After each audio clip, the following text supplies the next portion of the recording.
Hello mga mare! Welcome to my mini vlog!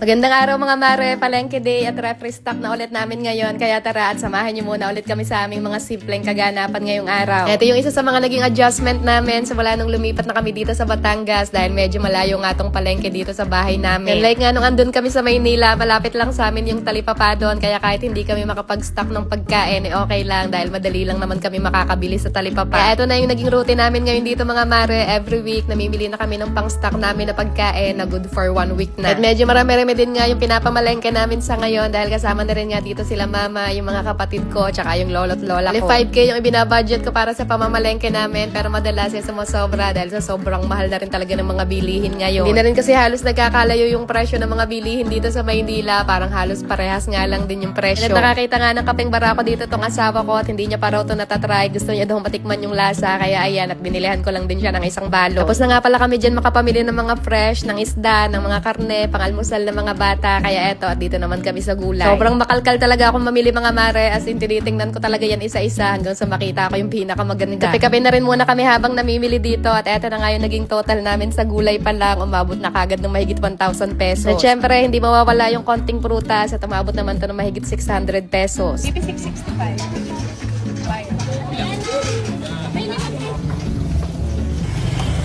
Then nakatanaw lang din pala ako dito ng langka tsaka ng saging na saba at masarap nga ka ako yan gawing turon kaya ayun at bumili lang din ako ng konti. Mahal ng pakwan kaya hindi na muna sana ako bibili pero eto at meron ako nakita na pwede raw kalahati lang kaya ayan at kumuha na rin ako dahil favorite nga yan ng batang maliit. At ayan, inabot na rin nga ng uhaw tong taga-bit-bit ko kaya bago kami umuwi bumili lang din muna siya dito nitong buko juice. And for today's pamamalengke nga namin mga mare, umabot ng kulang-kulang 6,500 tong lahat ng mga napamili namin. Hindi pa kami nakabili dyan ng bigas dahil doon lang kami sa malapit sa amin bumibili. Wala pa ring manok dyan dahil sa supermarket naman kami bumibili noon at mas mura nga doon. Kaya wala talaga tayong karapatang tamarin mga mare dahil sa pamalengke pa nga lang talaga namang mapapaiyak ka na sa gastos. Pag-uwi naman namin ng bahay, diretso ko na rin kagad hinugasan tong mga pinamalengke namin para hindi magkaamoy dahil isang linggo pa nga natin to i-stock. Bali nakabili pala ako ng 2 kilong yempo, yung 1 kilo hiniwa-hiwa ko lang sa 3, imamarinate ko yan para pambaon ng mga bata sa school. Yung 1 kilo naman gagawin ko siyang pangsahog-sahog sa mga gulay.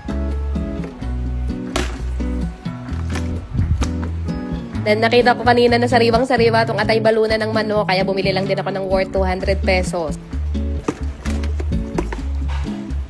Bumili din ako nitong 2 pirasong bangus na ipangpapaksiw ko naman tsaka 1 kilong hipon na hindi ko pa alam kung anong gagawin kong luto. Pag naglilinis ako nitong hipon mga mare, ginugupit ko na yung sunga, yung mga galamay, then tinatanggal ko na rin yung parang bituka niya dun sa may bato. Then bumili din ako nitong 2 kilong tahong dahil masarap din nga magsinabawan ngayong maulan-ulan yung panahon. Dito na nga lahat ng fresh na napamili namin ngayon mga mare. Then sa pang-almusal naman, bumili lang muna ako ng longganisa tsaka hotdog dahil medyo marami-rami pa rin yung natira nung nakaraang pamalengke namin.